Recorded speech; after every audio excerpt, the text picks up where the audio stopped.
pledge allegiance to the flag of the United States of America and to the republic for which it stands, one nation, under God, indivisible, with liberty and justice for all. Thank you, everyone. It's the 7 o'clock hour. Roll call, please. Underwood. Here. Brown. Here. Chasm. Here. Lehman. Here. Gilman. Here. All right.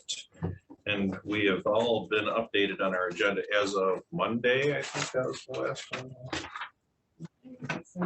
All righty. But we have the agenda in front of us anyhow. And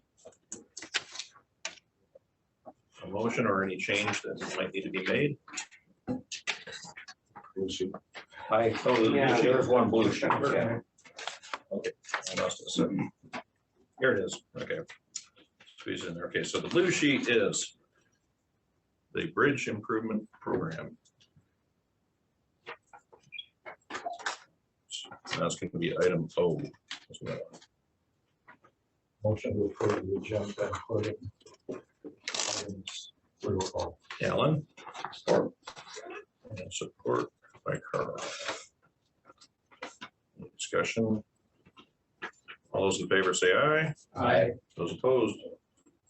Okay, we have an agenda. Does anyone on this board have a conflict of interest with any of the items? We have a lot of items, so. Nothing, no conflict seen. That brings us to our first public comment. Before we have Kylie read off the thing, is it going to be anyone who's going to make any comment tonight in the first part? We have another opportunity later on as well. I'd like to quickly. Okay. She got to read off her thing. Read first, Brian. That's fine. That's fine. Any person may make an advance appointment with the board regarding road commission topics for a regular or special meeting in accordance with the Open Meetings Act. If an appointment is made, the topic will be an agenda item. The following applies to public comment. Please state his or her name and address. Topic must be relevant to the road commission. Individuals are allowed to speak once for up to 3 minutes on a single topic, which may be extended by the chair. A group addressing the board requires a designated spokesperson who may speak up to 10 minutes. The board will not act on any item from the public that is not on the agenda. Okay, I'll try to get in 3 minutes. I spoke quickly at that 3-hour-long meeting, I guess it was last week, and I only got halfway through my comments, but I was trying to. Could you tell me your name, sorry? Brian McManus, 3737 Heron. Kind of hidden in the agenda was a great presentation by Brad. I think that was really underappreciated by the county board, just in my opinion. I'd never been to one of their meetings, and it was painful. But anyway, other than Brad's, was a good presentation. The thing I like that I'm seeing for Mayfield Township is this new through local designation where some of our streets will be reclassified and treated like majors. That's going to be fantastic. I think it kind of shows the public as well how the county road village money is working for them. I think I realize it's dependent on road millage going through. And finally, I have a role now assisting the township to try to get together a better plan for all of our roads in the township. So I'm assigned to a little committee from the supervisor, and we'll be working closely with the road commission when they update their pacer ratings to set a whole plan. So did I do it? 3 minutes or less? Oh, yeah. All right. That was easy. I was going to let you ramble for a while anyway. So. Yeah. Or I'll say that. All right. But thank you, Brian, and I appreciate your comments last Wednesday as well. You're welcome. All right. Anybody else with public comment? Seeing none, we'll move on to our action items, which is our first item is an appointment. Dan, you could come up here and get us an update. Dan Olson, 14795 Mallard Drive, here for Mission Hills HOA, the volunteer working group. Don't have much to report. I noticed in the manager's report, GEI was projected to have a report out by July 20th. I haven't heard anything. I don't know if anybody on the board has heard anything. Has that report been issued? I believe it just is in this week, but Wayne has been tied up with other things, so he hasn't had a chance to fully review it, but I think he was talking about talking to you and trying to set up another meeting here in the next 2 weeks with the whole volunteer group to go over with what they had. Yeah, that would be good. I think what I would propose is that we get that distributed to all the stakeholders so that they have a chance to review it, so that when we do have the meeting, the township engineers can speak intelligently on it, and the commissioners that are part of the working group as well. One thing I would just add is I did have a chance to meet with the new township supervisor of Peninsula Township this morning. And he's on board for being a part of the working group and kind of continuing that effort. Was he one of the, I didn't see who what it was. Was he one of the trustees already or? Yeah, it's Isaiah. Oh, was. okay, Yeah, Isaiah. So I had a chance to kind of talk to him to find out if he's been, briefed in from his staff as far as what's going on. He's catching up to speed on that, but he's willing to come to those meetings. Mornings work best for him because of the cherry season right now. So if we can set that up, that would be great. So I guess hopefully we'll get something pushed out and then we can start the efforts to schedule a meeting again. Right, yeah, he was thinking Monday to Tuesday, we would be talking about that. Okay. Because he's off today and tomorrow. All right. So, Thanks, Dan. Thanks. Thank you. Our second appointment is Hafner. Are they ready right now? Yes, I believe he just logged on.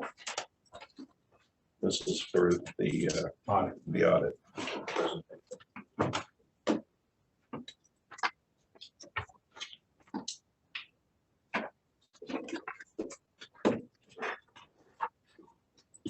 Good evening, can you hear me? yes, Well, thank you for having me and thank you for your staff and participating in the audit process. This year, we conducted the audit and provided our opinion on page 1 of the financial statements, and it rolls into page 2. And I would just like to point out the second paragraph is a summary, and it's our opinion that the financial statements present fairly in all material respects the financial position, results of operations of the governmental activities of the Grand Traverse County Road Commission, as well as your general fund operations. And that's what I would refer to as a clean opinion, or that you are following the standards required by the Governmental Accounting Standards Board, State of Michigan, as well as Department of Transportation. And typically I walk through some slides rather than the financial statements, just to summarize, where did the dollars come from? Where did the dollars go to? I know that you see reports on a monthly basis. These are the final balances, and I would ask Phil, if you would go on to the next page. Okay, continued investment of your dollars into capital. This is just showing a picture of to what extent have you invested in capital assets, roads typically, but some equipment, building improvements, things of that nature. And to what extent are those items being depreciated, and to what extent are you financing those items? So if you were to exchange $1 million for $1 million in roads and had financed those roads, this line would be straight across. But what you're doing is you're investing the dollars that don't always or typically don't get financed into road projects. So putting more infrastructure in place, which is positive. Can you go to the next slide for me? This is taking a look at your long-term liabilities, and you can see that the pension liability is the differential between the blue and the yellow line. It's basically zero. You have a slight other post-employment benefit or health care for retiree liability, the difference between the green and the blue lines. And then you have other long-term debt.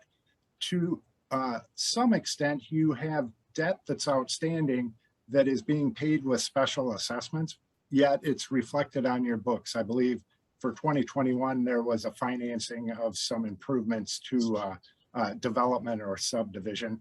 So even with that addition in the current year, you can see you're bringing down your long-term liabilities. Would you go to the next slide for me? Okay, so in all cases, typically I am showing a stacked bar graph. So what it's the differential between, for instance, blue, purple, green, dark black, yellow, red, that differential is the revenue. And if we take a look at the very top line, current year, $25 million worth of total revenue compared to last year, $20 million worth of revenue. And you can see the big driver here is that Michigan transportation funds, property taxes been a great addition for you to allow for more projects. And then the federal component fluctuates year to year. You can see it'll be virtually next to the green line, and then it'll grow. And that's where you have some projects performed by the Michigan Department of Transportation. And there's a federal and state component. So a big increase in revenue in the current year. Can you go to the next slide for me? Perfect, thank you. These are your expenditures from your general operating fund. And it just shows to what extent are you investing in primary streets or roads. That's the largest component. And then we have the differential between the blue and the purple, local. Trunk line, that's really just reimbursement from the state and doing whatever the state asks you to do. And then other are just other expenses that you have, such as interest on debt, things of that nature. The next slide we have here is a look at your bottom line, and it's showing to what extent do you have dollars that are non-spendable. Those non-spendable dollars represent inventory and prepaid items that you have at the end of the year. So you prepay insurance, or you have salt, sand, and scraper blades and parts for the trucks. Those assets are offset by a component of fund balance, which is referred to as non-spendable. So doesn't look like inventory is increasing, perhaps with inflation in the future, but a component of your bottom line. Next, we have, to the extent you have restricted dollars for primary and local streets. Then we have assigned and committed if you've got a project outstanding, or if you have budgeted it for the next year to expend some fund balance, it shows up as assigned. And then that last component between the green and the black line, that is your unassigned fund balance. And so overall, bottom line fund balance in total, you can see last year, $10 million, current year, $12 million, or approximately $13 million. So an improvement in the bottom line, decrease in debt, in additions to capital assets, and quite a straightforward audit process. Phil has things tied out, has schedules for us when we begin the audit process, and we pretty much just work our way through assessing risk and auditing the balances, such as cash, new equipment, things of that nature, inventory. So quite straightforward, a clean opinion on the audit. Are there questions I can answer about the audit process or the report itself? I have that up on a separate screen. All good. And would you like, go ahead, I'm sorry. No, all good. Thank you. Thank you. Thank you to your staff too. When we're there, they jump on things, get them done for us, so it goes quite smoothly. Thank you, Phil, and your team. Peter. All right. No, so no questions or anything. Just okay. I hate that when that happens. Make sure go down the wrong way. All right, we will have an opportunity to approve the audit report here in a little bit. And that brings us to our third appointment for the day. And You okay, Jason? oh yeah, you got a little moisture down the wrong tube. I thought maybe They it don't was like when that because, I thought maybe it was because I was coming up. You were. Yeah.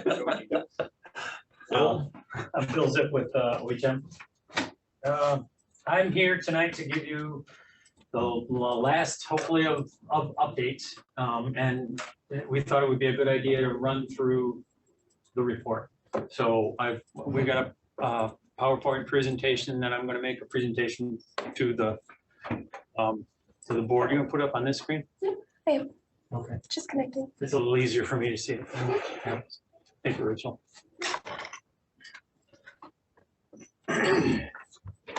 It's not showing here. Yep, I'm seeing that now. Should be. Hold on one second.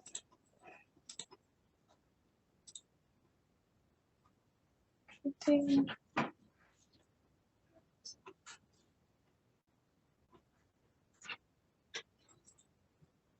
Okay, so we have a backup, so just 1 second.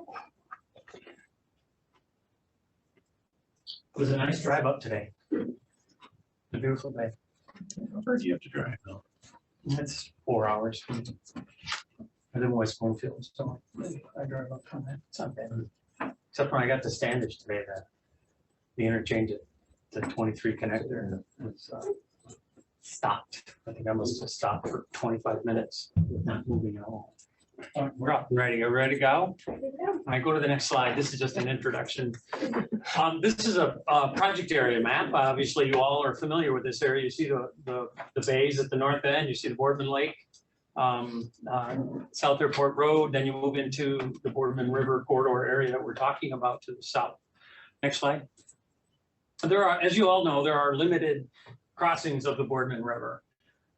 There's the Grand Review Parkway right at the north end, and Front Street, 8th Street, South Airport Road, Cass Road, and Beitner Road at the very southern end. So there's relatively limited crossings of the Boardman River, and many of these are tough to cross.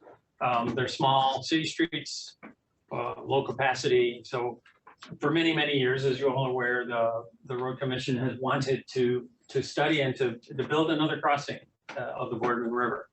Next slide. So what ended up happening back in the early 80s was they started in the early 80s. It was 2001 when they finally got around to it. The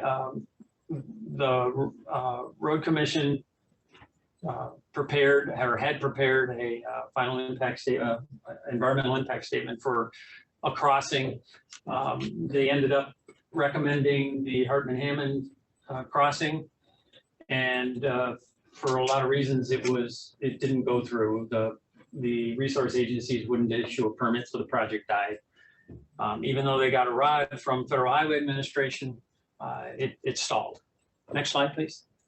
So this current Road Commission commissioned a study in 2018 and finished in 19.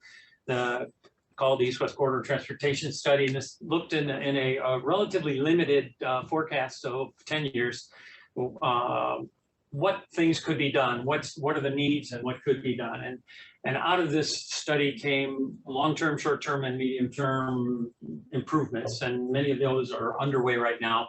The long-term study was the subject of what we're doing now. Next slide, the Boardman River crossing the Pell. This was commissioned in the 2000, so approximately 17 months or so ago, we got started. Next slide. The purpose of this, this is the first thing we had to do, is develop a purpose and need. So basically the purpose is to determine whether a new crossing is warranted, needed, and if so, where it should be. That's the basic purpose of this Pell study. The needs of the project to see here, improve safety, to increase the availability for travel demands, and travel demands in this area are increasing as the growth continues. The reliability of the east-west travel needs to be maintained, and the Road Commission was concerned about redundancy, as there are so limited crossings of the capacity needed to cross to meet the demand. There's high quality environmental features in that corridor, and that's one of the reasons the project failed in the early 2000s. The study didn't do enough environmental analysis on impacts. They didn't do enough shareholder, stakeholder involvement, and these are the reasons. And so we took that next step and evaluated all those, and the goal of this, one of the goals of this was to minimize impact to the sensitive features in there, and also to improve non-motorized users, to allow the non-motorized users to use this. Next slide, please. This is the study area we looked at. West boundary is US 31. Northern boundary is South Airport Road. Eastern boundary is Keystone. Southern boundary is Beitner, all the way down to Beitner Road. So this was the general study area, and our first task out of the gate was to evaluate the constraints in this study area. And you can see the features that are shown up there. Maybe it's a little difficult, but we identified wetlands, we identified other environmental features. There's conservation easement in there. There's the wetlands are of some are very high quality, as identified in the little red areas. Those are fens. Those are very high quality. So we knew where we could or couldn't go. And next slide, please. So we started the illustrative alternatives assessment, and what you typically do in an alternative assessment is, first you start with where you're going and where you're coming from. The circles represent where we're coming from, the line going to, and the lines represent generalized, well, we want to get from here to there, where are all our options. So this is how we started our assessment. Next slide, please. And this is what we ended up with illustrative alternatives all over the place. We pretty much stretched ourselves, is this even possible? And everything was on the books. What could we do here? So we looked at all of them. There were many that failed for many reasons. Environmental impact didn't make any sense, railroad issues. And we ended up with, next slide, please. We ended up with these as practical alternatives, as you're aware. The Hartman-Hammond alternative at the north end, the Cass Road alternative at the south end, and in the middle, we called it the Sabin Dam alternative because it crossed roughly in the same area as the old Sabin Dam. Next slide, please. Okay, so with these three alternatives, we evaluated the pros and cons. So the Hartman-Hammond is closest parallel route to South Airport Road. It utilizes more existing right-of-way than the other alternatives. It maintains or improves the network resiliency because it adds a crossing. And it utilizes traffic the best, as we'll talk about later. The further south you go, the less utilized this corridor, a new crossing would be. The cons were it's the forested wetlands, just relatively high quality wetlands. So the cons we're going to impact some of those. It's highest cost because of the nature of the crossing. And I could explain a little bit. The goal in this was to have a high bridge alternative because the low bridge alternative failed the last time, where the bridge itself crossing the Boardman was only a couple hundred feet long, and it was just above the water. So you had to dive down and back up again. And the embankment impacts to the wetlands were significant. And that's, again, one of the other reasons it failed. So we pretty much looked at a high bridge alternative at this point. That therefore is the highest cost to complete. It's, that kind of a bridge is going to be very expensive. You knew that. There are parkland impacts. As you know, the National Education Reserve goes all the way up and down the Boardman on both sides of the river. So it's sensitive property. There is a challenging connection to US 31. As you noticed on the west end, there are two lines drawn, one darker than the other. And the goal of as you recall, the purpose of this job was to evaluate where, and if necessary, where would the crossing be. So our focus was on the Boardman River itself. Where can we cross? And off to the west, we knew that we had to evaluate the connection to US 31. That's still outstanding. We haven't done enough work there. As you know, the PEL is a pre-NEPA document, and the intent is to bring out all of the critical items that have to be studied in the NEPA process. the NEPA process, the environmental assessment, environmental impact statement, categorical exclusion, those are the federal rules. The PEL is a guideline to use to get things out, and that's what we're doing first.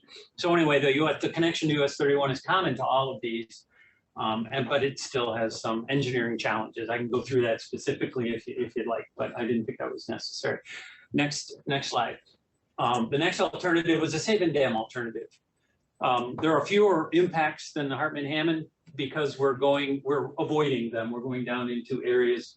The forested wetland is to the north, and the Sabin Dam alternative, one of the reasons we looked at it is because it takes advantage of previously disturbed property, and it's, where the Sabin Dam was, it's all been disturbed, it's changing.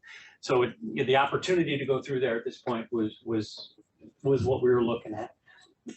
This still also improves network resiliency because it's a new crossing. The cons is there's a lot of residential displacements. As you're aware, the Keystone, we had to get from Hammond Keystone to the west side. So we got to go down Keystone in this alternative, and there's a railroad on the east side restricting us from building on in both sides. So we had to create expansion all to the west, and that hits all the homes on that west side. So that's why there's a significant number of residential displacements on that. Parkland impacts are, from our perspective, was the greatest in this area because it's right next to the nature center. And you can, if we were to build it where we think this alternative goes, you could practically see cars going by the nature center when you're sitting outside. And that was a very negative impact. When we discovered that, it was a killer for this alternative. When we first started, we thought this was the best idea to minimize the impacts to the wetland. You're crossing an area that's already been disturbed. But when we discovered the NER and the nature center, that was pretty much killed it. And then when we talked to the conservation district, Steve Largent and Kofi, they were very much opposed to anything other than Hartman-Hammond. The two alternatives that impact the National Education Reserve they didn't like that. So, and again, this one also has a challenging connection to US 31, which would have to be evaluated. Next slide, please. The Cass Road alternative seemed to be the most obvious when was first started because there's already a crossing there. So you're minimizing, to the most extent, you're minimizing the impacts to the river and its surrounding environmental. It utilizes existing crossing infrastructure. It's the lowest cost to construct, primarily because you're already there. You're going to either expand the existing roadway or build us another smaller bridge. And that was something that we would have got into later. Again, it has the fewest Boardman River environmental impacts because it's crossing an existing corridor. The negative sides of it has the most residential displacements, all of them, because of the long stretch along Keystone that you have to go. There's a railroad.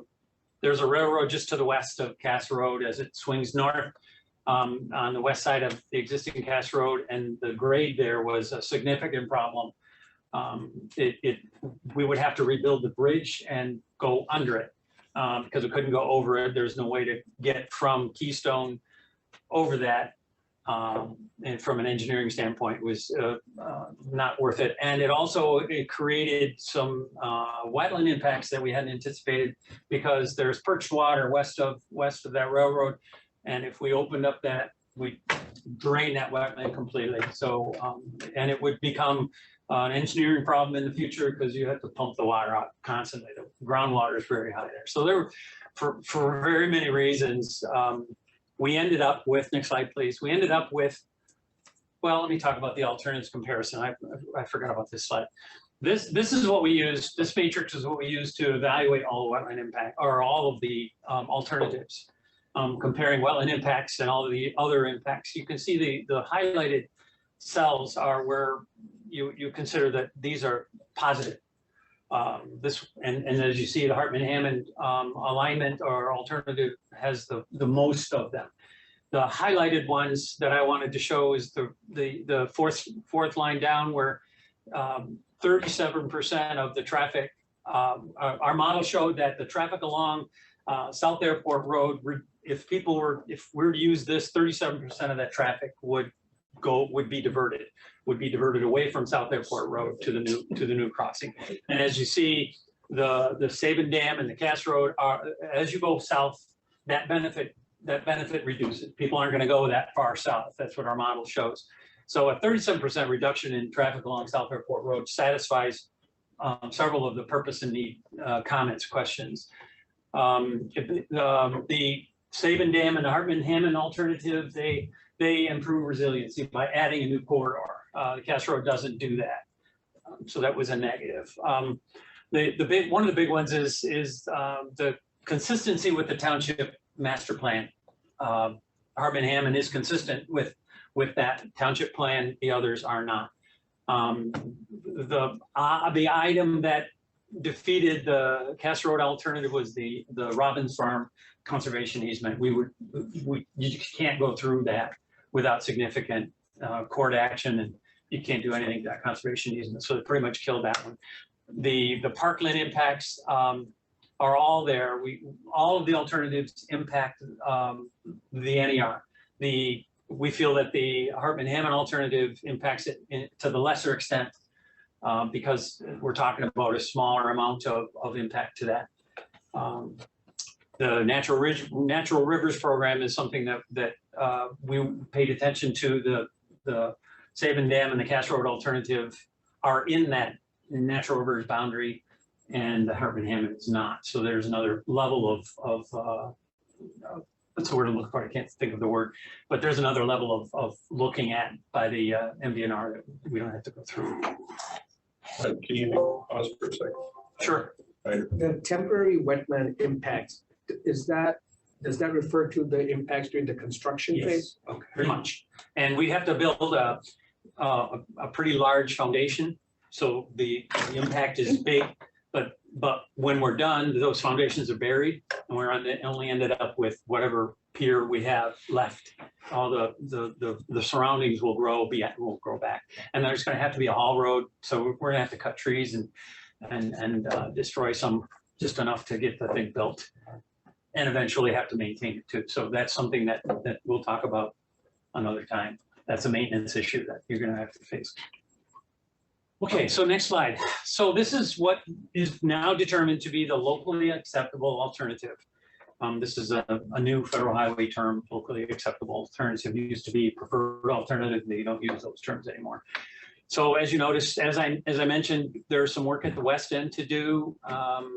The grade on US 31 is the issue. At Silver Pines, it's lesser of a grade. We have to look at that even in more detail later on.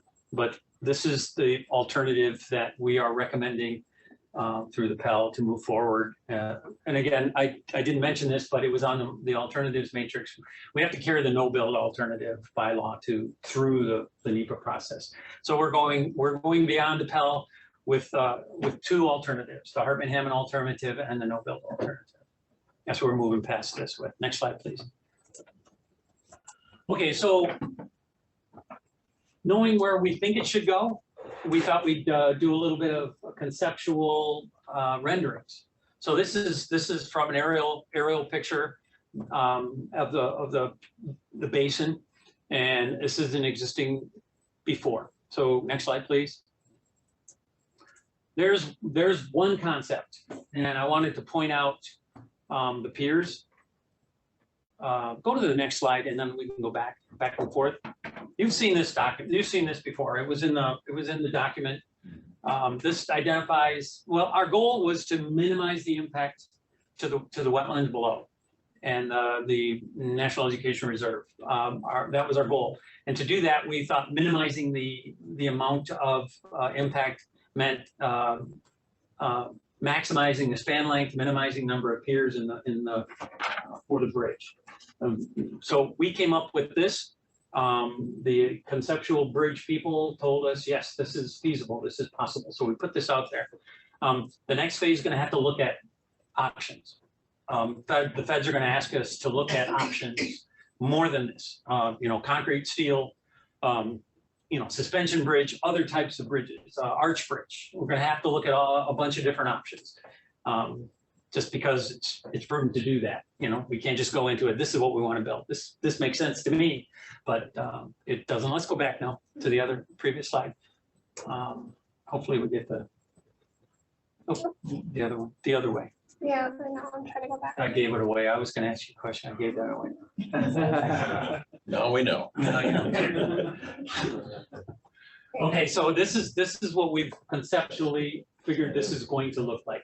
And as you recall, the piers that show here, it's hard to see them because of the size of the height that the aerial is at. And this is what we had to show the whole thing from Cass Road. I mean, yes, from Cass Road to Hammond, or to Keystone, I apologize. So the piers do show, you can see them, and there's one kind of hidden. I'd walk over there, but it's too far. Bill, can you do me a favor? I can. Can you provide a copy of that slide or a picture to the Record Eagle so they get something to show this? I think it looks awesome. This is a beautiful thing, and it just warms my heart. Well, I thought the before and after would be pretty impactful. Yeah. You know, it shows that we're being sensitive to the environmental features by minimizing the impacts. The visual impact is a big deal in this corridor because it's a highly used recreational facility, and we want to be sensitive to that in the next phase. That's going to be part of our bridge options as we look at it as a visual impact. Also, the pedestrian usage. We're planning. Our conceptual plan is to accommodate separated paths for peds and bikes across this facility. One side, two sides, we're not sure of yet. We estimate 100 feet wide, and that'll accommodate that on both sides. But whether we go forward with that or not is a future evaluation. One way or the other, we're going to have some pedestrian facilities. Absolutely, that's one of the goals. Is if you recall, the purpose and need has that as a need. So, you know, it's basically a commitment to following through. So next slide, please. No, I'm sorry. The last slide. There we go. There we go. There you go. Now I can give any questions. I'm here to answer any questions. So what's the time frame? Good question. How old are you?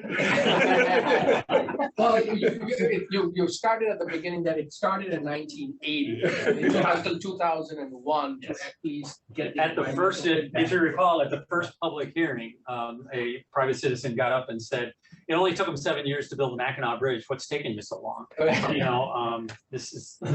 And we don't want the 30 deaths that come with it though either. Yeah, well, that's true. That was back in 1950s. Right. So, you know, their construction methods have come a long way. Yeah. Timeframe. Yes.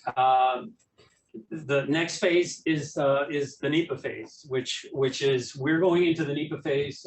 Brad might talk about this in a minute, but we're going into the NEPA phase, assuming this is an environmental assessment, which is the ultimate comes out of that with a finding of no significant impact, which means we've identified all the impacts to what we're proposing, and none of them have risen to the element of significance. So that is usually a year to a 15-month process. And after you get out of that process, you're allowed to go buy property. And as you know, there's a significant amount of properties that need to be bought. Some are total relocation, some are just strip takes. And that allowance, that approval the FONSI will give the road commission that ability to start buying right away. And at the same time, the process moves into detailed design. And that could be because of the complexities of this, that could be a two-year long design, unless we expedite it, but I wouldn't recommend that. Now the construction, that could be 2 years as well. It's a big bridge that we're looking at. It could be a 2-year construction, and there's a lot of road to be built. So how many, I didn't do math, what is that, 5 years? At least 5 years? I would say 6. By the time we started talking about the fact that, you know, we're starting now, and we are going to assume 15 months, even though we are hoping for the 12, if we assume 15. And the biggest thing is, do we have people that resist on property acquisition? Because that can add a lot of time. So if we have clean property acquisitions, I would assume 6 years. And then when you start, that requires you start right after you get the financing. Right. You start right away. Well, it's nice that we have the support, at least support for that particular bridge from Steve and the conservation folks. Yes. Yes. And they'll be a big stakeholder when the next phase, because visual is a big deal. Yeah. And they drive that pretty much. So we're very excited to move into that, but I don't want to steal Brad's thunder. Well, and with that type of crossing too, you're not gonna create another South Airport. There are not too many curb cuts on that bridge. You get on the road, you get off on the other end. There is the talk about potentially creating this is only a thought, and it came out of discussions, creating a turnout, a scenic turnout on the bridge. That's a possibility. So that creates. So that's gorgeous. I mean. It's gonna be a signature bridge. It would be.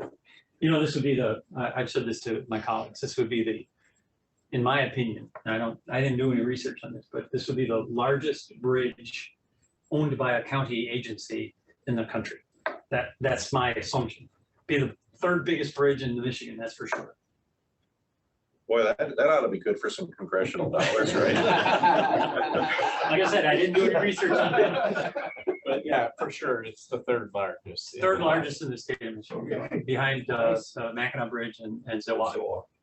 So, yeah. So what would be the total length from? It's about 2,000 feet. Okay. Now, there's some engineering issues we can do to minimize that on the east end. There's some higher areas that are not wetlands that we could fill.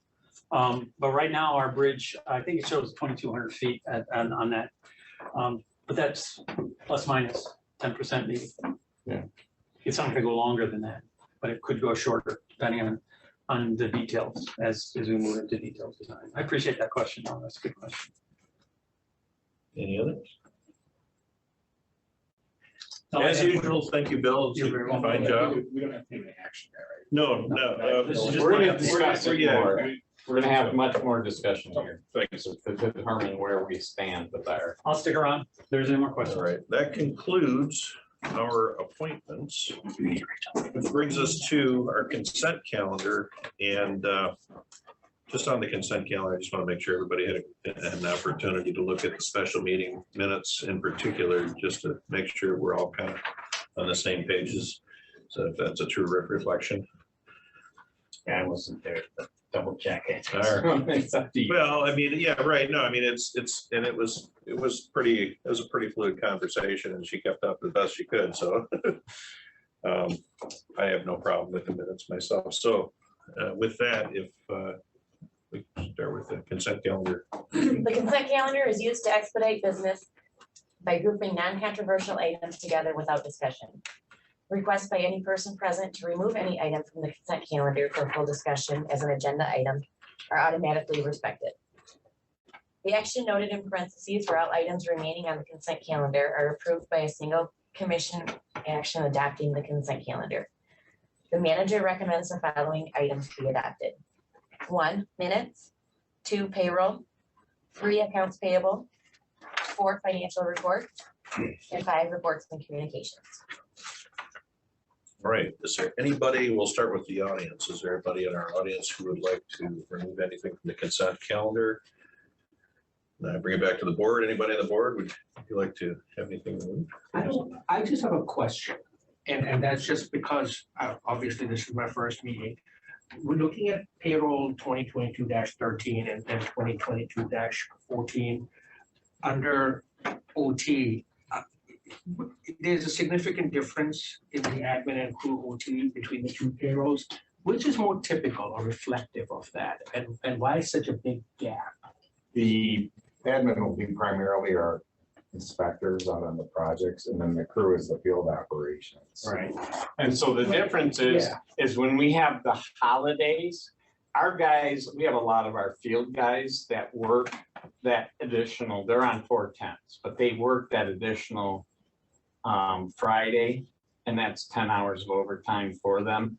And we had, when we did our adjustments to salaries a few months back, we did add that as part of a discussion with the board to add additional funds available for overtime because we have been so far behind in previous years. So we're giving our guys the opportunity to work, and a substantial number of them have taken that opportunity to work Fridays. But when you hit a holiday, nobody tends to want to work that Friday if they're, going to be off. So yeah, we have reduced overtime. So the higher one is probably more typical non-holiday. Okay. And then the other one is typical for the rest of the year. When we get out of these tens, you're not going to see near as much overtime. All right. That's good. Thank you. No problem. Anything else? The only thing, seeing none of them being removed, take a roll call for the, somebody make a motion to approve it. Joe and support. Okay, Joe and Carl. Well, Joe and Carl. So, by Joe, support by Carl. Roll call, please. Brown, Yes. Kevin, Yes. Lehman, Yes. Underwood, Yes. Gilman. Yes. All right, since we didn't remove anything, we just kind of had the discussion up front. No items removed from consent calendar brings us to item D, the OHM East-West Quarter final report, and this is where we'll discuss and do an approval. Yeah, so the option is yours as to whether or not we approve it tonight. I know you guys have a lot of data there that needs to be absorbed, so what we've been doing and what we've been going forth has kind of been expected, but to have the entire report in front of you is very involved. What we're asking, at least, if you're not going to approve it, is to give us kind of the okay, at least, to start talking about the costs and negotiating some things with the consultant to move into the NEPA phase, so we can bring something to you for the August meeting of what the costs would be to move into the NEPA. At some point, we do need to approve the plan so that we can have it ready when we go into the NEPA. And we are going to ask for a letter of support from the county board also. And we may make a presentation to them because to have them saying, yes, they are behind it also is going to be a big benefit for us. All right. Hyder, have you had the opportunity the last couple of days? I mean, I looked at it. I used the link. okay, yeah, because we've had the report for a couple of days. Everybody had an opportunity to look at it. I entertain a motion. I make a motion. Okay, Joe I'll support it. and Hyder. All right. Any further discussion, concern over whether or not we should approve this today? Only the spelling of Beitner Road. Beitner. What? Needs to be correct. Beitner. No, where's that? Where's that, Alan? Yeah, it's, you need a better, you perhaps might need a better proof. All right. Where was that? I don't. We can accept the report with its. Make the correction. One spelling of Biden All right. kills it. All right. Seeing no other discussion, jumping forward on that, roll call, please. Kevin, Yes. Lehman, Yes. Underwood, Yes. Brown, Yes. Gilman. Yes. All right, so we have an acceptance of that report. Okay, so we will, as staff, start talking to them, and at some point, we may call Chairman Gilman to kind of get an update of where we are, and I will then afterwards start making calls to keep you guys abreast of what's happening with it. But we would like to at least have a discussion of it next month to move into NEPA so that we can keep this process moving. We don't want it to stall. Yeah, we do not want to stall. In fact, it's one of the things that I think, we're looking forward. We start talking about, okay, so 3, 6, 5, 6 years, okay. That's everything going well. Right. So we want to keep moving to the best of our ability. And, look, it's taken us 50 years to get here. So, Yeah. all right, fantastic. Thanks. That brings us to item E, annual certification of employee-related conditions, form 267. Bill? It's our annual certification that our insurance plans fall under the VA 152 hard cap. They started back in, I believe, 2011. We have 3 plans. Our highest plan is a PPO, and that's 9.4% under the hard cap. So we're doing pretty good. As far as that, employees are happy with the plans. All right. Got it right out, so. Other than that, basically housekeeping. Yeah, we have to present it to the board. We have to post this on our website. Thanks, Bill. Safe travels. Thank you. You guys have a good night. All right. I'll make a motion, we accept the annual certification of employer-related conditions. Carl Support. and Alan. All right. It's not really a big financial, I mean, it's not. All right, so all those in favor say aye. Aye. Those opposed? Okay, we have a approved certification. And moves us next to our Bosch to Grid Smart conversion. All right, so we had some Bosch cameras that we were using, and we're having issues with them not being good enough for detection to get the rest of the Scoot system up and running. We have Scoot running right now from Cass all the way out to 31, and we are finding it is working much better. But we are ready to turn it on, but we do need to replace a couple of these cameras and get them into the Grid Smart cameras so that they are all synced in. And we are looking at having some pretty good time here with our consultant to finish the rest of the airport road segment of the Scoot system and get it up and running. So at some point, we would welcome the commissioners to come in too, once that takes place, to see it and see what we've been talking about for all these months and years. So we're not adding cameras here. We're replacing them with that. Bad cameras that we've already. Yes, replacing them with the more. Not even necessarily accurate- bad cameras, just. Well, if they don't, if they don't do the Right, job, yeah. they're not effective. Right. Kind of a trial because they were, Siemens product and it was a little cheaper, but we find the Grid Smarts are the way to go. Yeah, and we can still use them on other non-grid smart. How long have they been intersections. up? Couple of years, I think. So, but we'll use them on other non-grid smart Motion to intersections. buy the Grid Smart conversion cameras. Alan? We have a Support. Okay, support by Hyder. Any other discussion on this? Questions? So this is the one that's by the West Senior High School? Well, That's the one? That's one of them that's Bosch right now. I think there's, the way, it's like two intersections on one system. Yeah, there's no one there and the light is red. Yeah, and that's another thing, which is that the reason that's red is because the system is actually learning right now. And it is going through a learning phase, and it will be switched live fairly soon. But we did that again last year. We had it running and it's getting better, and we're trying to get all these things to learn how the traffic pattern flows. And to speak to that, as far as the learning goes, I mean, now that we're going to reopen Keystone. Yep. As it looks like tomorrow. You said? Tomorrow? I'm surprised. I'm sorry, but it's hard to contain it. Okay, so it will self-adjust after that. Yeah, when we start running, the airport road section is our first turn. That section out there will be turned on shortly after.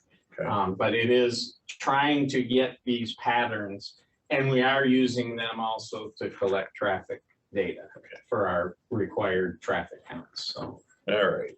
Sorry, nobody gets to jump out of that cake. So, That's okay. all right, well, we have a motion and support. Any other questions? Roll call, please. Newman, Yes. Underwood, Yes. Brown, Yes. Haslam, Yes. Gilman. Yes. Okay, we're gonna switch out for some better equipment, make that work. Yes. Brings us to item G, HMA, bid recommendations.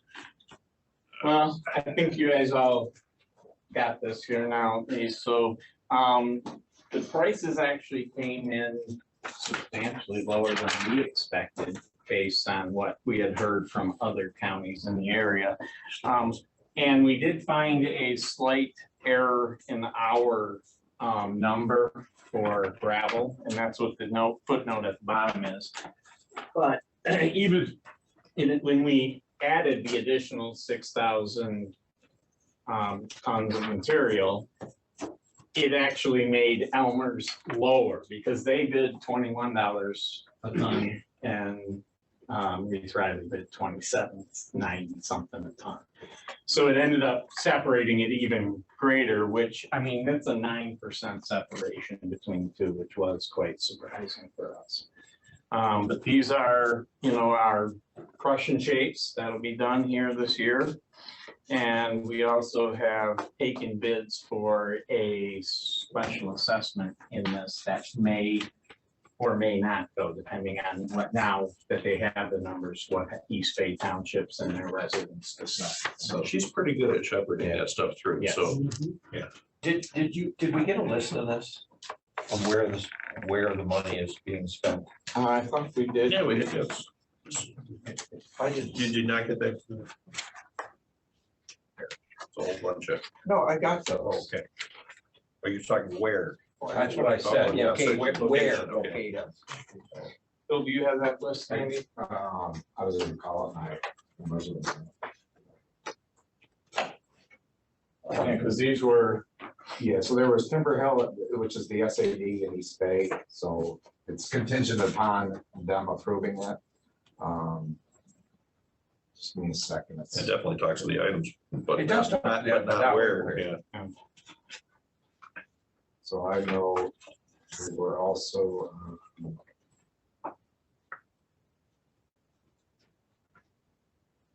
Supplier Road, Williamsburg, County Line, 5-foot paved shoulders.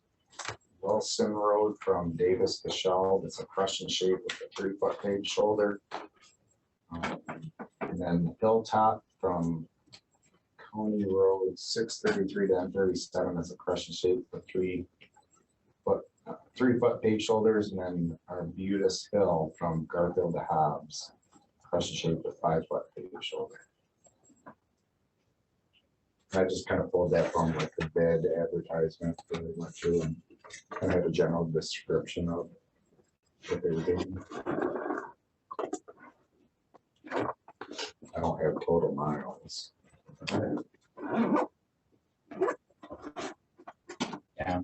And the other one that we have, which is coming up, but it's already been approved by the board, it's gonna be starting in a couple of weeks, is the Broom Hill, the Broom Bridge. Yeah, so that one's coming up too.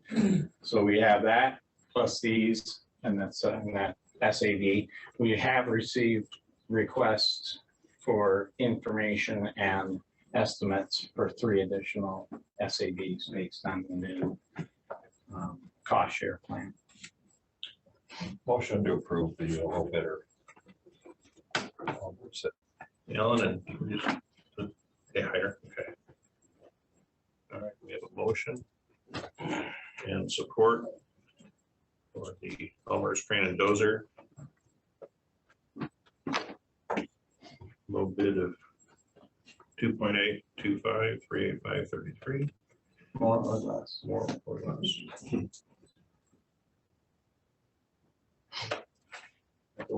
But it's not really gonna be that number. We are gonna add a couple $100,000 to that, right? Yeah, we know because of the quantities right off the bat. Right. Any other discussion on this? Concerns? Roll call, please. Underwood, Yes. Brown, Yes. Chasm, Yes. Lehman, Yes. Gilman. Yes. Next question. Is this village or is this 51? It's village.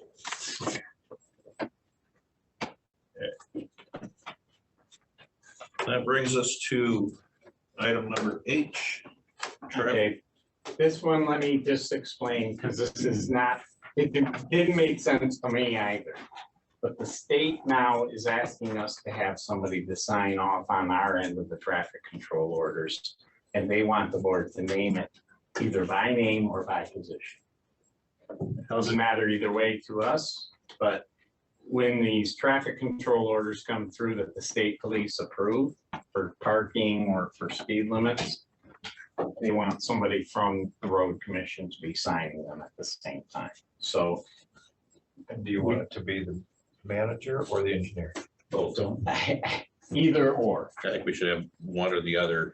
So if something needs to happen and you don't have an engineer at some point, Well, I just said you asked for a designee. that's what they need is Okay. A, but we can have more than one. So the idea is not a specific person, but a position or an alternate position. So to approve the manager or the senior engineer as, Yeah, the county. that would be the ideal. Make a motion that we designate the manager and or the engineer, County highway. county highway engineer to be our designee. Okay. For traffic order. So, Joe, I'll support it. and Carl. Anyone else want to confuse the issue? I think. All right. All those in favor say aye. Aye. Those opposed? All right. It was just item I, catch basin cleaning bid recommendation. Pretty straightforward. We have catch basins that we need to clean out. We've done some measurements. We are doing this for the second year now on our City Works application. So we're starting to build a pattern. So we will actually be able to know what our normal winters generate as far as sand in these catch basins. What's the total on this? I think this. Yeah, that's the number. Did you ask for, how many of these do we have? We have over 800 and some, but they're gonna go out and measure, and anything that was 6 inches or more was gonna get cleaned out. Because there's typically about a 24-inch sump, I guess, for the outflows. In Jay's spreadsheet, yeah, they went out and measured, and they were gonna do the, to get more participants. I did reach out. I looked at who bid our neighbors, and he was one of the bidders that does our neighbor, and didn't kind of know about it, so I'm kind of glad that he was able to bid. So this is a half-year-long project, basically. It should be a few weeks of Yeah. him going out, because the biggest thing is he's got to find a place to dump the material, because it's considered hazardous now. Never used to be, we used to reuse it on the roads, but now it's considered. Might have oil hazardous and stuff. Right, that makes sense. So that takes the longest. So, Well, we have 3 bids, and the low bid is Greenscape General Contracting. So it says $112 bid price per Per catch basin. per catch basin. And there are. That's why I said the number. Yeah. yeah, and we have, how many, sorry, So- Larry? So we have over 800 and I think there's we're gonna still do over 700 catch basins this summer. So, and I can give you those numbers, not right now, but I And this is one of those things that we're gonna be able to track with the City Works and the maintenance schedule on these too, so. Correct. So last year, when we originally went to bid, we thought we had about 340. Surprise. And we found out we have over 800, so. Yeah, so, but these are, we are developing it through our City Works to make sure that everything is traced and how much we're pulling out of the bottom of them every year. He's doing a visual to see how much sump is left instead of. We're actually, You pop the lid or stick something down there and measure. yeah. I think we did that already. We did that already and we were able to, after they cleaned them last year, we were able to get the depth of that catch basin. And then now our guy went out and he went out to the same catch basins. We knew the number and he basically just subtracted that, what the sediment was. So anything over 6 inches of what we measured last year, we're gonna do it again. Okay. And I guess that is, for Jay said, MDOT, that's kind of That's what they that's do. standard. And a lot of these are pass through because they have more catch basins on their highway because they have curb. We don't have curb in that many areas, so we don't have all that many comparatively for the miles of road. And so they will be repaying us for anything we spend, including administration. So that's a good thing. So we like that. All right, do we have a motion I'll make a motion to approve the bid. for Greenscape General Contracting? General contract for catch basin cleaning. I can second that. Joe, I heard Joe. Any other discussion? Roll call, please. Brown, Yes. Kevin, Yes. Lehman, Yes. Underwood, yes. Gilman. Yes, excellent. All right, and a really expensive John Deere grader. Yes, prices have gone up, obviously, on all of our equipment. The reason for the separation is the fact that CAT's price increase took effect before we sent these requests out. And John Deere's will not take effect till middle of next month. So the idea with this right now is we're basically getting last year's prices on the John Deere. And we have a John Deere already, we've had CATs, and depending on the crew member, they like it either or, but they both do the job that we need, and they are substantially lower because of the way the. What did we budget for these?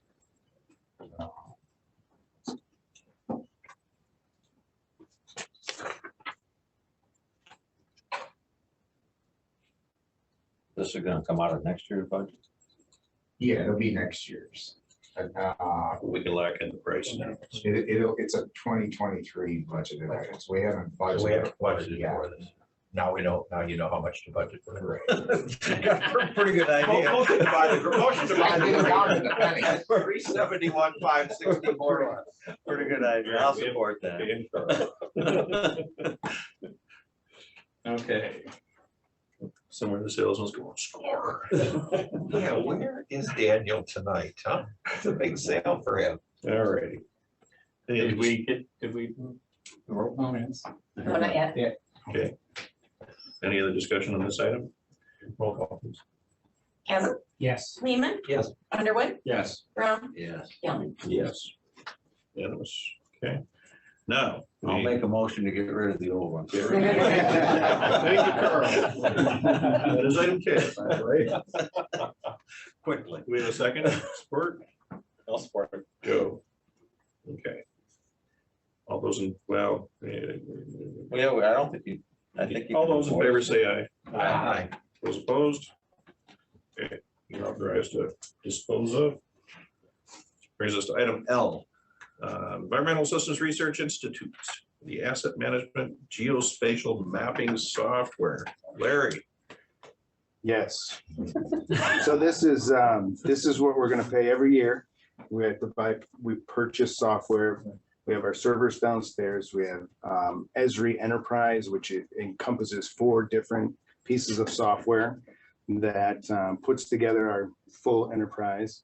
And within this this number here, this 24,000 is the licenses that we need to edit the GIS and to push it out to the townships and to share the data with, you know, like the county, we share their data. They share data with us, we share data with them. So it's kind of our full enterprise. Now that is also the foundation of ArcGIS. I'm sorry, CityWorks. So that's the, you know, when we go out and do those catch basin cleanings, last year we went out, we GPSed every single one of them. Each one has a facility ID, so we know exactly what they are. We're collecting data on those pieces of those assets. And then we are doing our condition assessment via doing our inspections. So, I mean, without Esri, we're not gonna be able to do any of that stuff. And these systems, they work together.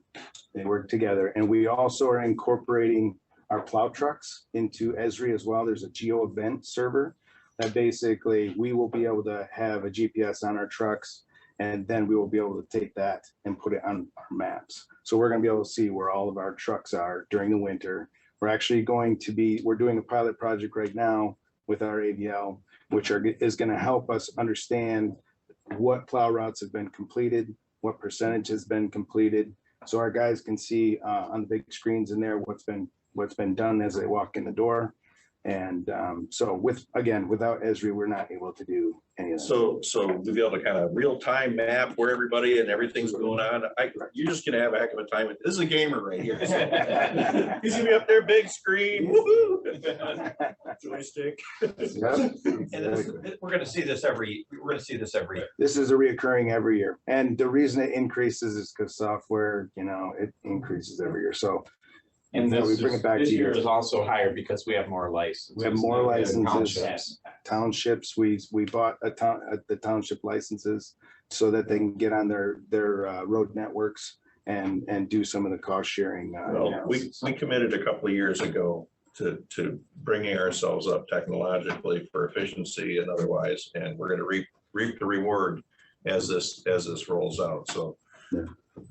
We definitely want to stay with the plan. I'll make the motion. What are we supposed to say here? Approval of the renewal of the ESER software. Yeah, that's for software for $24,050, more or less. I'll support it. Later. Support. All righty. Any other discussion? Roll call, please. Heeman, Yes. Underwood, Yes. Brown, Yes. Chasm, Yes. Gilman. Yes. All right. Okay, item number M, kind of a recap of the county meeting. Yeah, so Joe and Jason and I were there to talk to the county about what's happening here at the road commission. And they asked me for a 10-minute roughly presentation, which they would then have 5 minutes dedicated to questions, and 2 hours and 5 minutes later, I finished my presentation. I was not expecting to speak that long by any means, but it was very involved. There were a lot of questions.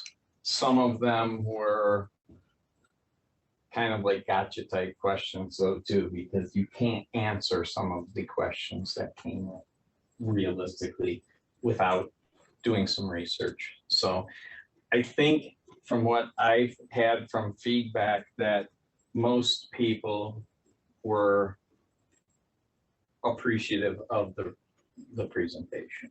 It just went longer, but they interrupted 17 times. So that stretched it out. And so, A little clicker in his pocket, Yeah, I was gonna say. Well, it was long, like I say, but it was something that, we did get a lot of information. I think the next time we go to them with any type of major information, it's gonna end up being on a working session instead of a meeting like that, because that one just took a long time. Let me add to this board, and I think Joe can back me up on this, is that the information presented in the presentation was good. And even though 3 or 4 of the commissioners have said, well, you're bringing such a long presentation, it wasn't a long presentation. It was 10 or 15 minutes max, but because of the interruptions, it seemed like a long, I think it went almost 2 hours. 2 hours and 5 minutes. Yeah, and I appreciate, I gotta tell you something, afterwards, because I'm thinking, this is a good presentation. And afterwards, Brian, one of our commenter from earlier, Mr. McManus, he stopped and he says, this is a good presentation. And I'm not sure you expected that it seemed like it, but,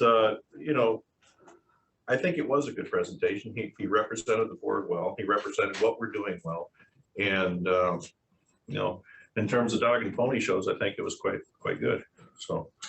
No, I agree. I watched all to the live stream. I had to at some point leave. So I had to go be Real life is somewhere else. calling. But I actually asked Brad to email me the presentation because I was more interested in the information on the slides, and because I think that very well put out there what the road commission does and what it can and cannot do. I think more importantly, the restrictions and the limitations upon the road commission's abilities. Which I think possibly some of that might have even gotten lost amidst the breakup of it. Sometimes you don't have the flow. It's hard to, to translate, into, yes, sometimes the people don't understand. Well, there's a reason they don't understand is because maybe they're not getting all the information. And that was, I think, one of the things that we're trying to get across. but I know that in the future we'll have better communications. I truly believe that COVID kind of screwed some things up. Yeah. The boards, and I think we'll have a lot better communication. I think watching it was brutal. You didn't want to be there with me? It was too far reaching. It wasn't, they didn't allow you to be concise because of the optics of what they want to present to somebody's constituents, I think. And so there was a lot of stuff that if they were listening, the board members could gain an appreciation of it. If you're just not listening, I think that went by some who are not open to listening to what you have to say. And that was by all the interruptions. You got through it.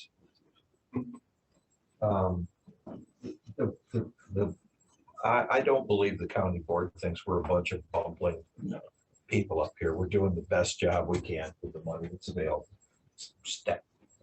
From staff down to the board and then staff and right down the employee line. I don't think there's a lot of general consideration. Of course, there's things to improve. Any other commentary, thoughts?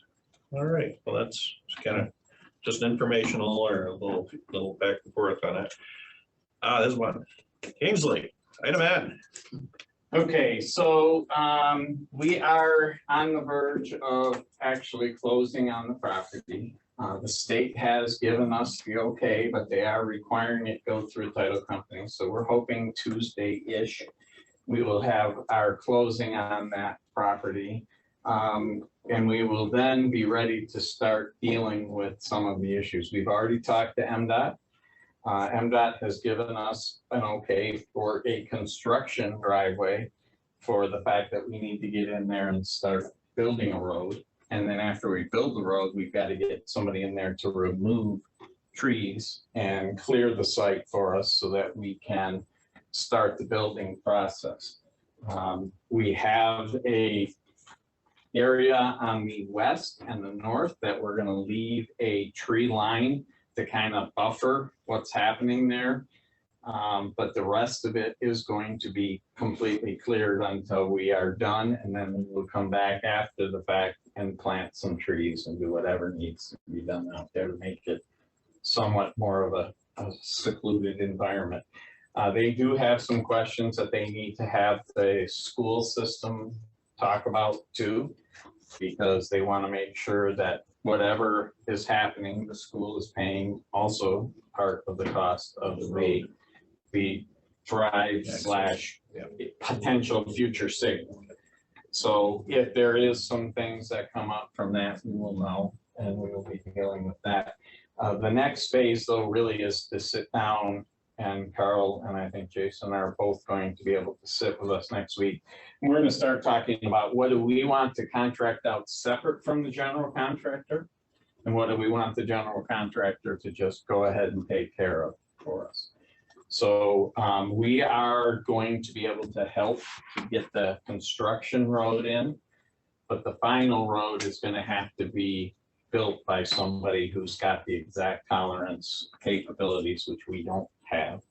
But that'll get us in there. And then, you know, we know where we're coming from with the building for salt. We have to talk about, you know, what's the cost for the adding in a car wash out there or a vehicle wash. And then also what is the cost to sit down now and say, hey, let's put in the facilities that could be needed here in 15 years to repair vehicles there, or at least to be able to get some of the work done. So there's a lot of little things that need to be discussed before we actually start committing to what this whole thing. I want to have a little discussion on that now. I mean, do we have time? We're doing well tonight. You know, we talked about the car wash thing, and there's a reason. Drive here to wash it, drive back, you're dirty again. That's that kind of thing.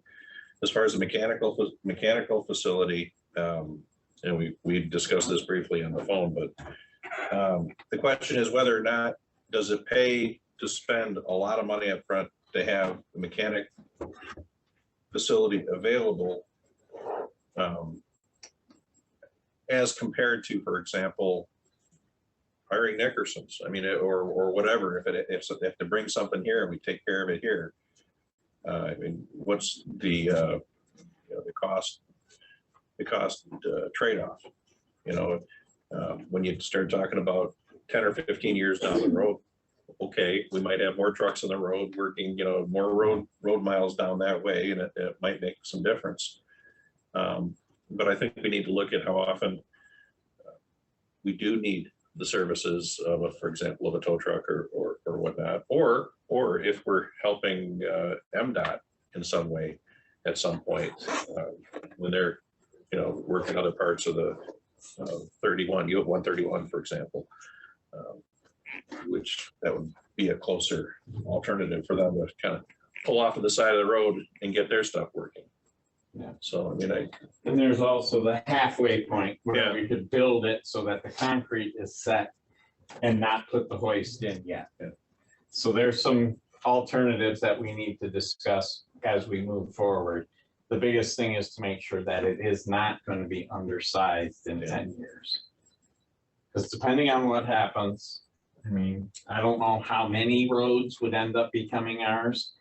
I mean, if you start having people moving into the platted subdivisions because they're guaranteed certain things by doing that, then it could become something where we're having more roads added. These are things that we need to discuss yet.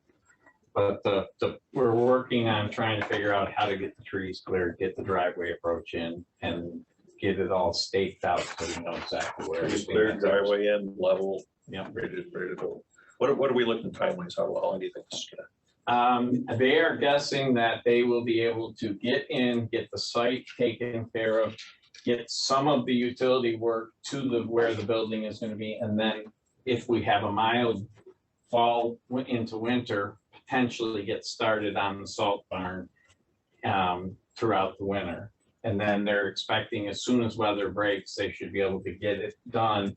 And they're guessing 6 to 8 months of construction, including concrete, the island for fuel and everything else. So. And as far as pouring concrete, it's harder when we pour in the winter or when it's poured in the cold, right? Yeah, you gotta insulate it and that's what it freeze.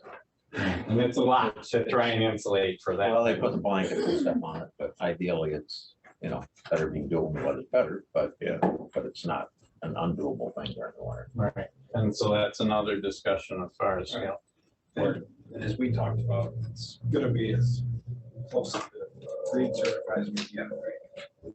we can do whatever we need to do. That's the whole thing is.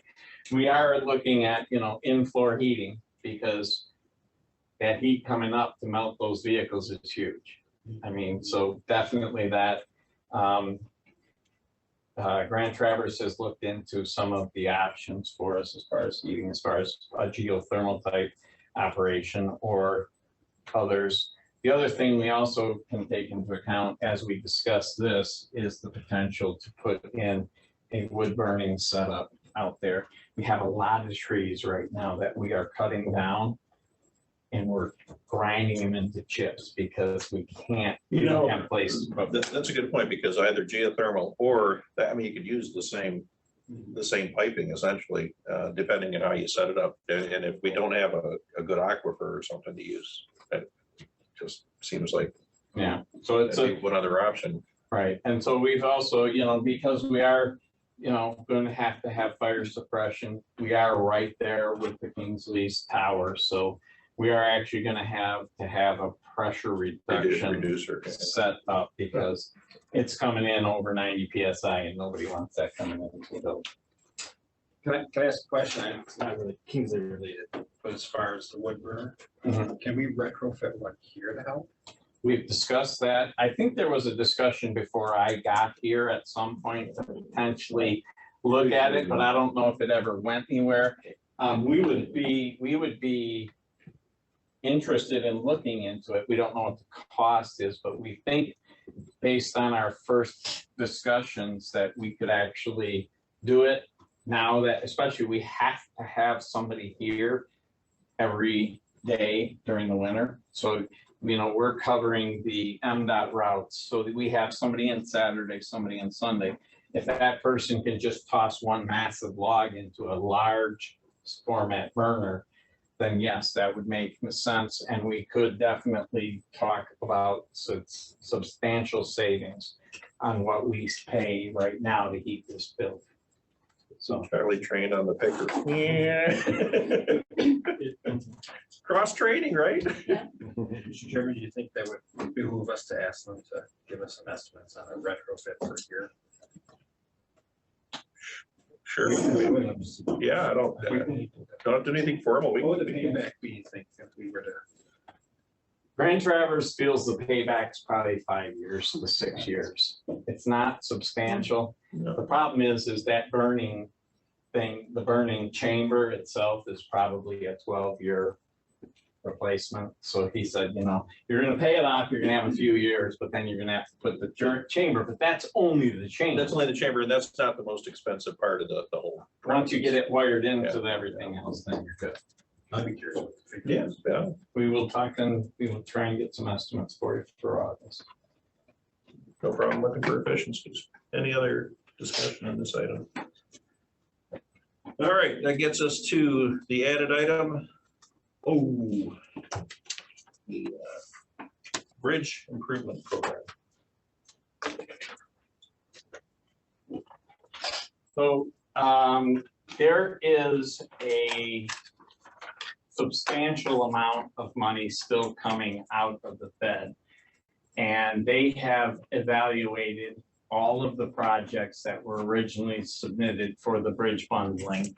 And they have ruled that based on the environmental improvements that would be made, as well as the fact that the bridge is carrying a lot of traffic, that Beitner Road would be a good candidate to fall into this new federal program. They are asking for a commitment of 20%, but from what the CRA has said is MDOT has to find some matching projects also. So there's already discussion of MDOT doing some of that 20% as their match to these projects. So it could end up being something more like a 5% cost to us, but we want to have the resolution in place that says 20 so that we can guarantee getting onto that federal fund. We kind of committed to the Beitner Road Bridge anyway. Yeah. Right. So this is a good deal. Yeah, we did. Yeah, I mean, and that's just it. This could end up being a lower cost. This is an for us. improvement on our situation at the Beitner Bridge. Right. And this project would all be done without us having to do anything. All the engineering design, all the engineering build, we have to agree to it, but they will have MDOT come in, MDOT will build it, they'll close it out, they'll turn over a bridge to us and say, you're done. Will, I know it's that, but will it be large enough for future capacity? Yes. We talked about that, and we would look at potentially making that a 5.5 lane bridge so that you would have bicycle traffic on both sides plus 4 lanes of vehicular traffic going across it. So anyone want to make a motion on that to approve the resolution? Sure. Alan? He's thinking about moving into a trailer tomorrow. Sure, I'll support it. No, this is a win-win. It is. Point blank, it is. It'd be great. Yep. We're gonna spend money on that thing, and And this would be the best way to do it. this sounds great. Yeah. What a bargain. All right. Roll call. Underwood, Yes. Brown, Yes. Hassel, Yes. Lehman. Yes. And Gilman. Yes. All right. We are participating. That brings us to managers' comments.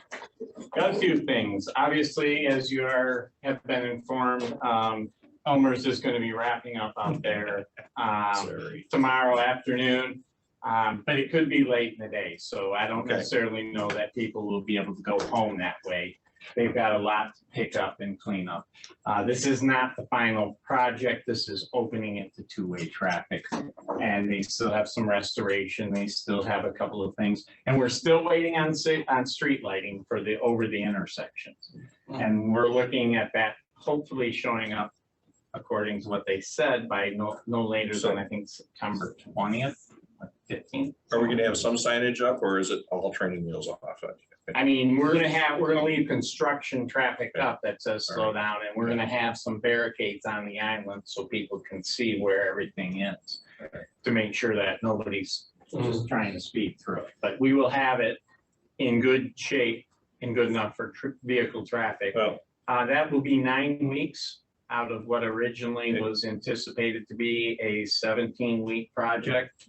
So that's pretty amazing. hat tip to Elmer's for getting it done. Yeah. You know, Yeah, we were like, you gotta be kidding, because like, even a week ago, they told me end of next week, so. This is pretty amazing for us, so. Secondly, MDOT has come to us asking to use a couple of our local roads as a detour for overnight construction next summer, immediately following the Cherry Festival.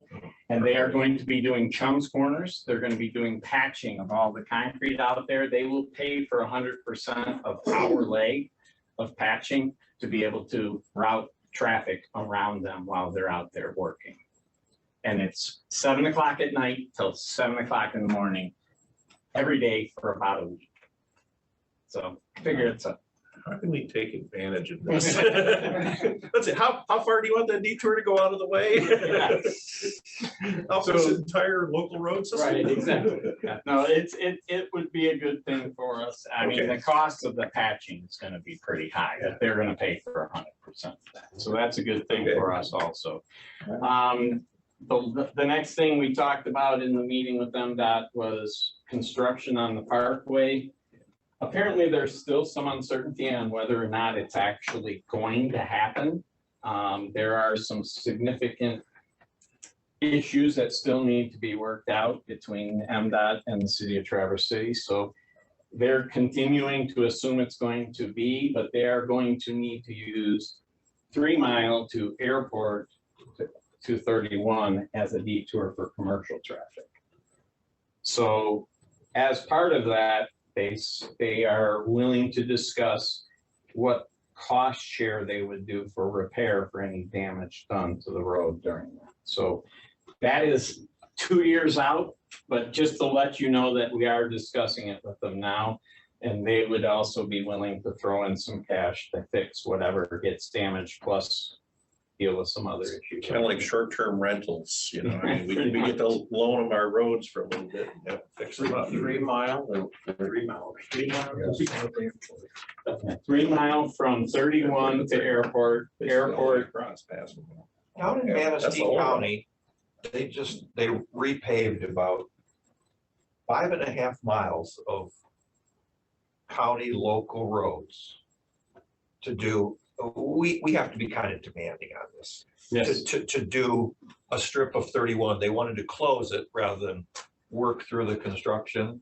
And it can be negotiated as it's a huge thing, and they have sometimes like a million, depending on the size of the project, $1 million available to do these things, because you just don't have to say, go ahead and use our roads. Right, And we did tell them that there is going to have to be something there because of the fact that you're going to put a lot of extra traffic out on our road and the potential for damage is there. So it's another 2 years out. This is just to let you know, we'll be talking to them spring as they start. They'll do that a finalizing. year in advance, I think. They'll do the improvements, Brad. So for next year, perhaps we could, so we need to think about asking to get 3 Mile from Airport to Hammond. Is that the one though that's already on the federal? That would be, They're worried they have another lane or something like that. how long, but they're only going from 30. Yeah, they're 31 to- They're only gonna go to South Airport. And that- We're gonna get, we need to put them on Hammond. Yeah. And then. Yeah, that's- Traffic on Hammond somehow. See, That's at 6 years. Thank you for the, there's money available. Yes, and we will be working with them on this. This is like their first approach to us to talk about it. So we have a lot of additional things to talk about with them.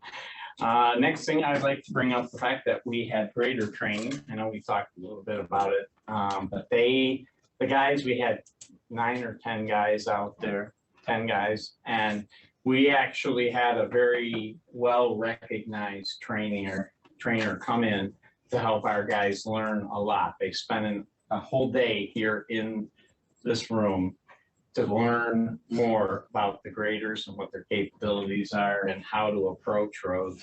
And then they went out and they spent 3 days out making improvements. Now, it's not 100% yet, but they did a really good job. It's definitely an improvement already, but there's still some work to be done. But our guys took a lot away from it. I've heard from a couple of them already that said that was really well worth it.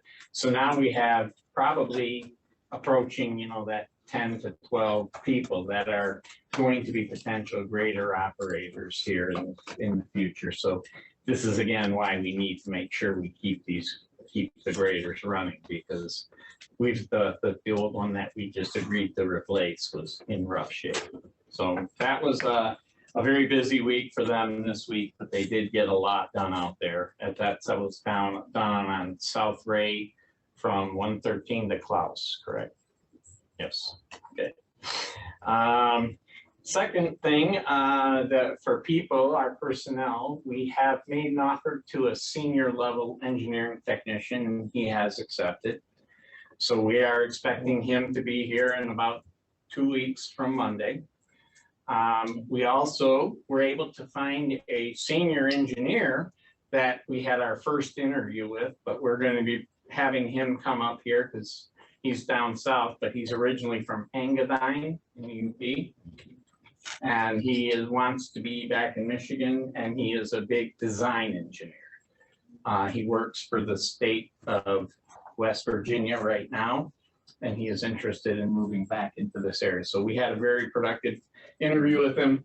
He's going to be coming back in another week and a half or thereabouts and do an in-person interview and start talking to us even more. And so as a design engineer, is that something that will help us avoid some of our outsourcing costs? Yeah, and our technician that we're hiring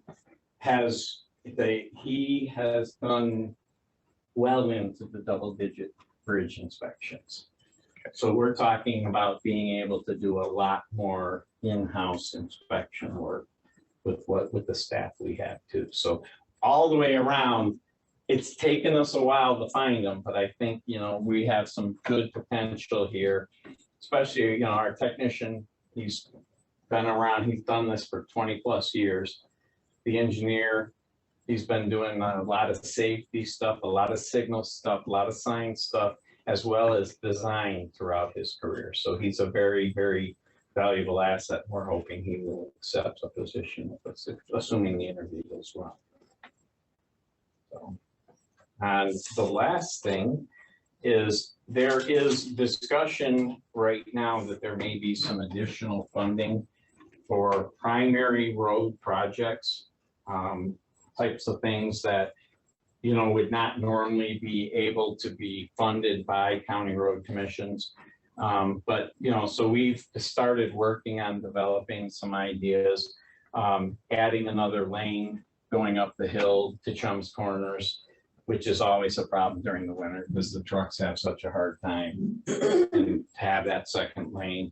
Potentially widening the airport finally, because this type of money could then pay for the storm and everything to get that storm system into place. And we have several other, projects that we're going to be talking about over the next, probably 2 to 3 days. And we need to let the state know, what we're looking at, try and see if we can't get some funds. So if you guys have any specific projects that you think that we haven't been funding or that need to be done, we would definitely be interested. They're looking for something that's large scale that normally are either non-fundable by what we have or fundable, but it just would take so much money out of the normal budget that it would be problematic, so. Sounds good for me. So that's something that just came up here earlier this week, so we do need to start discussing that. So if anybody wants to think about it, we're gonna have our follow-up on it on Monday with staff, and so if anything comes up, please call me if you have some ideas, because we want to make sure we have a decent list so that they can find something to give to Grand Traverse County out of this project. All of our primary roads are getting to be in such good shape. Well, this could be adding turn lanes, or this could be adding capacity to. You know, actually, and that you might consider, just to kind of give a little help out along Lakeway, you know, I mean, there is some of that that's going on out there. Maybe we work with some of our township supervisors to try to see if they have something, and in particular, when you're talking about Long Lake, that whole straight road issue. That's definitely one that we're talking.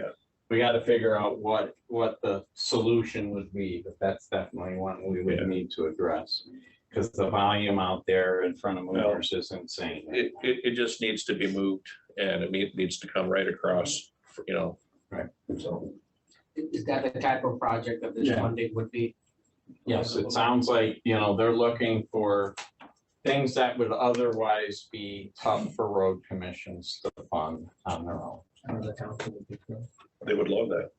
I would be. So that is it for me tonight. All right. Go around, commissioner comments. Nothing for me, other than I'm my very first meeting, still trying to learn the ropes. Glad to be here, glad to be working with all of you and the staff. I got to meet with a lot of the folks yesterday, trying to keep all the names together, you know, straight, but I'm sure I'll get to that. So happy to be here. I'm looking forward to working with all of you. I have two things. Signs, we're going to do that. I talked to Brad earlier about putting signs up like on Keystone, which thank the public for their patience, but also that is Act 51 money. I'd like to do that on all of our projects. That's why I asked who was funding those other ones. Got it. So that people know that that's your village money. And this is your tax dollars being spent and where it's coming from. And I think that would be very important for us, to the public, and then we can move the signs around. Yeah, how long do we usually leave them? Till the next season? Not very much. Keystone, my thought of Keystone is we put it up and then when the lights go up, we can take it out because. Got it. Because then it's back up. They need to be bigger than the other ones we Something have. they can see. Something that they can see. I think it's important that the public knows. I don't know, I could be the other one on the board, but No, I agree. And I'm gonna speak to that here in a minute. So. And then secondly, Brad and I talked a little bit the other day about doing some sort of a thing when the soccer fields are finally, entrances finally done, Yeah. maybe with us and Elmers and the township and the soccer people. And because they are so early on their project. Even the schools probably be interested because they're not gonna have to figure out what to do the first few weeks of school now. It's done. Yeah. So. That's it. Carl? I think I'm good. The only thing I have is that, as you know, the minutes for our special meeting, we talked about, or just to remind you, we talked about the committees, and I think that we do want to, now that we have a full complement of commissioners, we do want to start looking at who's going to serve best in those positions. And I think ideally, you would be probably a good choice for the public relations committee or something. I mean, so I mean, we'll get there. Nothing official right now, but I do want to talk about that. Other than that, I had a couple things. We talked a year ago, we were going to review our professional relationship contracts. And we didn't do anything with it. What type of contracts? Well, like with our attorney, we were going to say, how much did we spend? How often do we spend it? Are we happy? Are we unhappy? We're going to look at, I thought we had a list of 2 or 3 things we were going to do. We didn't do any of those. So that was something on my list, I'd like to bring up. And then I had the committees on my list too. I assume you and Carl have kind of decided you're the building committee. And Well, I was on it way back. So. yeah, I think that, okay. And so the other will post up those things and let's get busy on it. Hash it out, okay. Yeah, all right, let's we can do that. hash it out. Okay. And notes about the budget. We have a budget for Kingsley, right? Preliminary, yeah, 4.3. Yeah. So the other things we talk about, I want to make sure that I personally would like to speak to the fact that want to make sure our facilities, it's great to think ahead and we need a good enough facility to operate out of. I drove by what we have out there and I don't always go that way. I did think it's substandard by a long way. I agree. Why we're building that. That's great. But when we spend money on our facilities, it's another reason we don't have that money available for roads. Yeah. And Brad spoke about this, you know, a little bit to the county commissioners about our public perception. How are we doing? What do they think of us? And when they do drive on that same, they heard about the roundabouts and they heard that, you know, we're doing pretty good at retention, but certain areas of the county, there are certain roads that we continue to not improve. And I think we need to look back. I'd like to continue. I initially, 6 months ago, we mentioned about some of the past commissioners' promises before all of us were on the board. Maybe Kyle, you were here in 2011 at the first millage, but 2013. Yeah. There were some things that never got, and you said something about Chuck Corn would like to do something with Frankie Road. There are certain things that are almost undrivable. They're getting so bad. If there was a shoulder here, I would definitely drive. If there weren't concrete, I would definitely drive on the shoulder because the roads are so bad. Some of these things that we're not getting any traction on, and I'd like to see that, you know, you could come up with a list of 10 or 12 that are really annoying. And if I could suggest, Mr. Chairman, I know it's not your favorite, but we have a full group now. I think that we should move ahead with a strategic type of plan that would be on the. Okay. Yeah.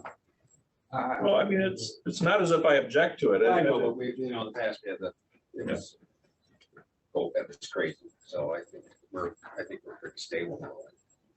All right. That would help all. Well, and the nice thing, you know, I mean, Heider's been working in government. I mean, that's your bread and butter pretty much otherwise. So it's not as if we have to get him up to speed in any hard way, so. And please stay. And by the way, I think I've identified the second person for the Public Relations Committee. Clearly, you have that on your mind, and you're right, you're not wrong, so. Well, would you like us to put together a request for a proposal from a few people then, now again, and try and get a strategic planning session scheduled? That's the part that I always had a problem with, was hiring out, you know, and spending a great amount of money on that. Depends, yeah, if we could. I think, you know, I think we can get it done pretty reasonably. We're not talking about spending 100,000 like the county did. Right. We're keeping this minor, but you do need somebody from outside to keep us focused, who doesn't have to be thinking also about what their input is to it. I think process is very important in the strategic planning sessions, because it's very easy to get into the weeds of things and you know, kind of veer off. So having a professional that knows the process, that can define the process for us as commissioners and keep us, you know, how to identify our goals and Okay, fair enough. Let's bring that forward in the next. If it's okay, when we do this, I would like to have at least the management and the staff out here, and as well as a couple of the other non-supervisory folks that are very involved with what we do. And obviously it's going to be an open meeting anyway, so if any of the crew wants to, they are welcome to come, obviously. But, you know, to try and get everybody's opinion so that we are not missing anything. Because when you start talking, I know when I've gone through these before, you've got all of a sudden ideas are coming from people that, you know, they've been dealing with it in the field and they see what's happening in the field. So. Fair enough. And it's important to listen to them and get the buy-in. All right, that concludes our part of it. We have a second public comment. Is there anybody in the public that'd like to speak at this time? With that, motion to adjourn. We are adjourned.